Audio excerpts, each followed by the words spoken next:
I met a Gypsy.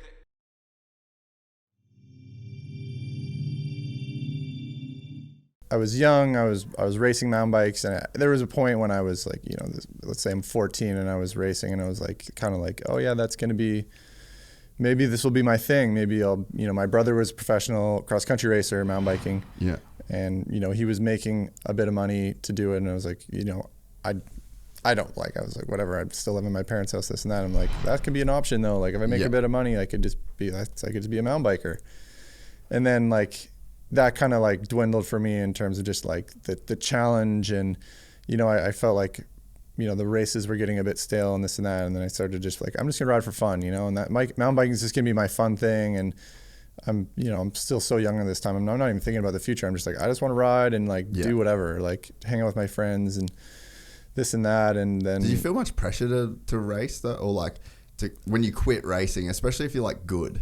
You see those kids that are good at it and you're like, okay, you could be professional, and then they quit to do something else. Like, you could think of like a guy like Berriman. Yeah. Where you're like, bro, you make like super all the skill in the world. Yeah. You could be the guy, Yeah. No, I definitely did. Like when I like stopped racing, it was kind of like a big thing. I was like, I feel like my parents were like a bit bummed or taken back too. But like my brother had quit at like kind of right before I did too, and I was just like, when he would kind of stopped, he was like my motivation to be going to the races, because like, obviously he's like my hero, and like always chasing my brother around. How much older is he? 7 years. Oh, okay. So he's like a big brother. Yeah, exactly. And like obviously I'd go ride with him and his friends, and I'd just be like getting like whooped. They just send me down the craziest stuff.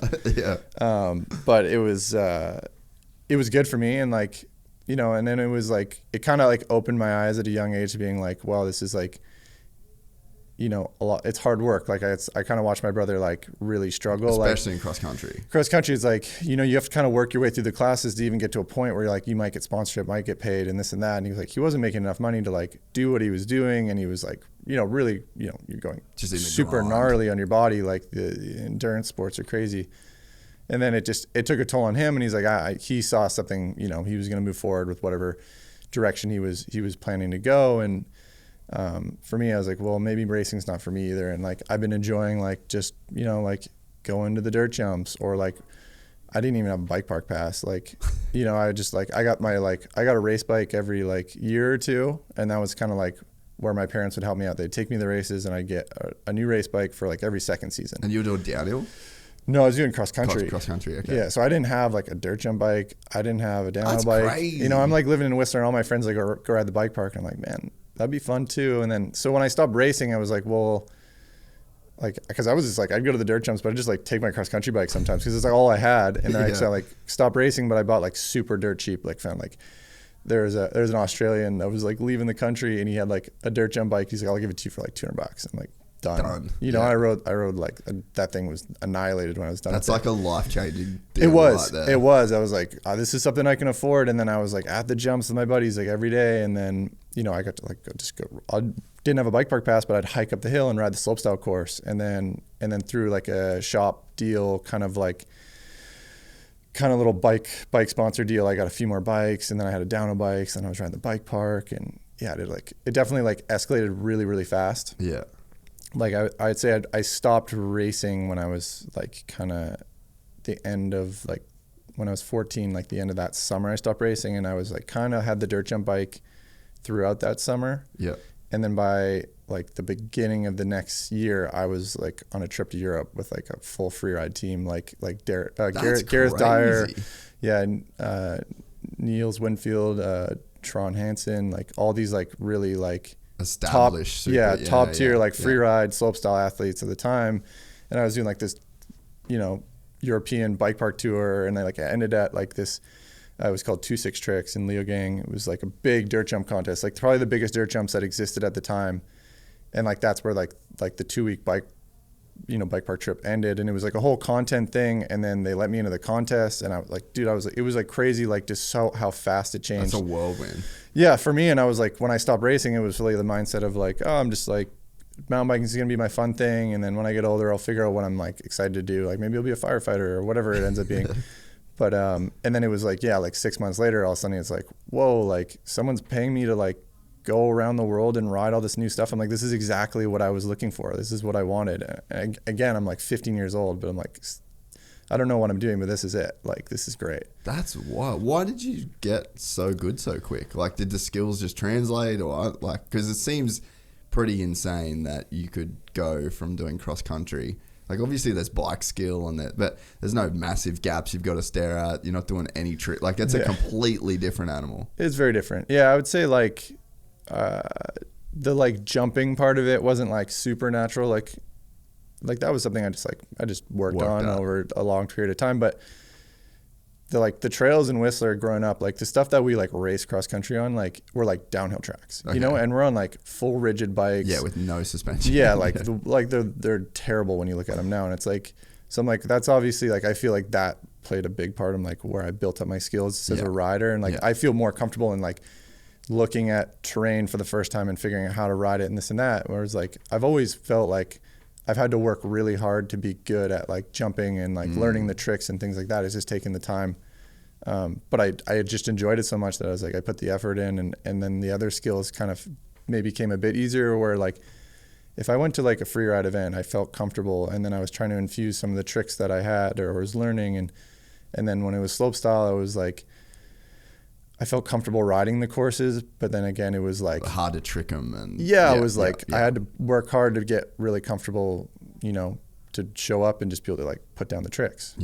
Which is what you ended up being known for too. Which is funny because like people were like, oh, he's a slopestyle kid that like, you know, went on to win Rampage or whatever. And I'm like, I was really like cross country kid. I was the cross country kid, you know, like crazy. I just rode like, I rode mountain bikes, you know, like slopestyle was not my thing, but it quickly became like a big part of my riding when I had that opportunity. Like the slopestyle on the Whistler Bike Park just sat there and no one monitored it. It wasn't like now where like you're not allowed to touch it. Like I could just walk up the hill. I didn't even have to pass, and I could just ride it all day. So it was like at that point it was like, yeah, that changed my life. Like the fact that I could just go do that, because you know, I'm like, well, I could go ride the trail I've ridden 1,000 times, or I could ride the slopestyle course, and like these jumps were really fun. Yeah. So I was up there literally every day. And one thing that I always find interesting from like being an adult now, like I found stuff like I raced as a kid. I raced downhill. That was my first thing that I did, and I then was on moto, and it's like I didn't like mentally.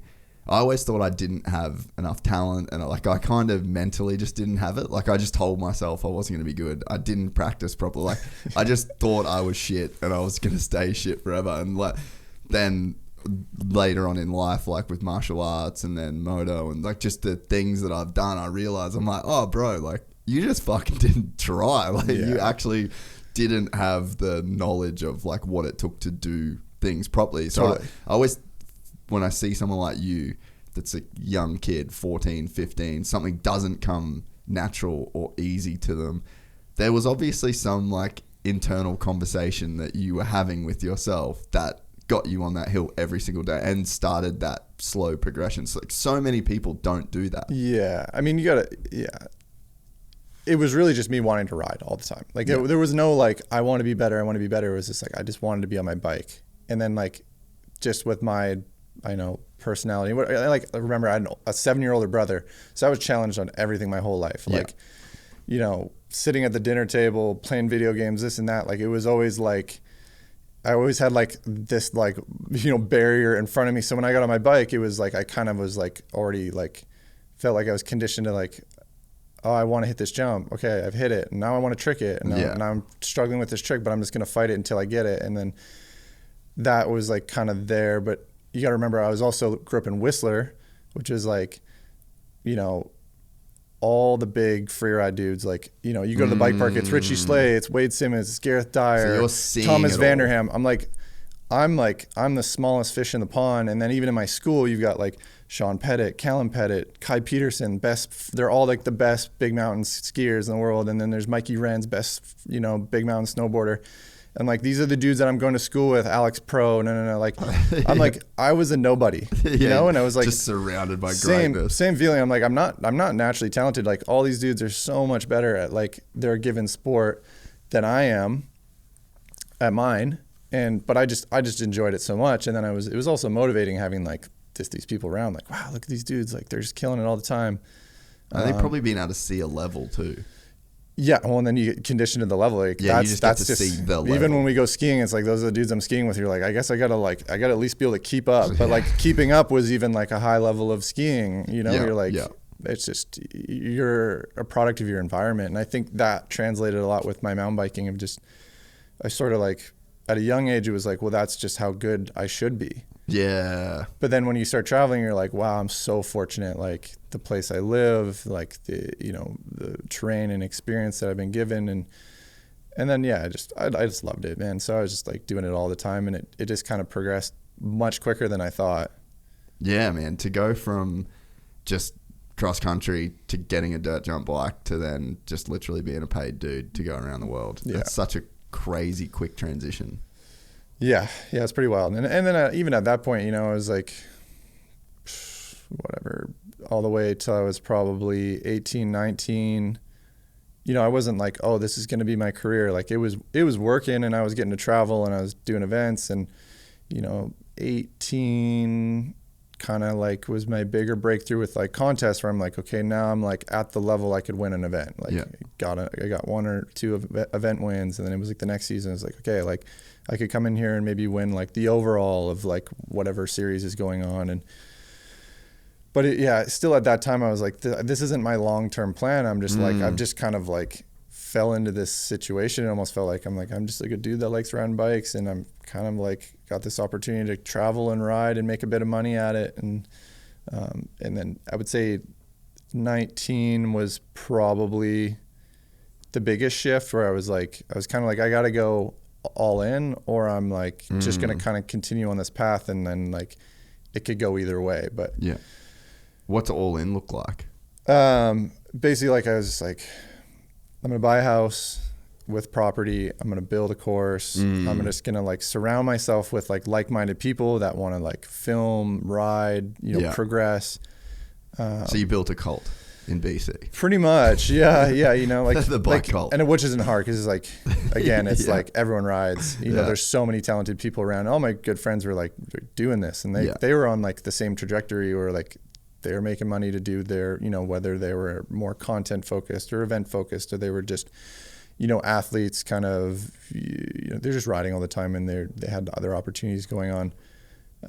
But I was just like, for me, I'm like, I'm just going to like literally throw all my chips in, like spend all the money I've made to kind of like build this up. And I'm like, either it's going to work out because I'm going to like become such a better rider with like having this like be able to walk outside my door and do the things I want to do, or do practice things I need to practice.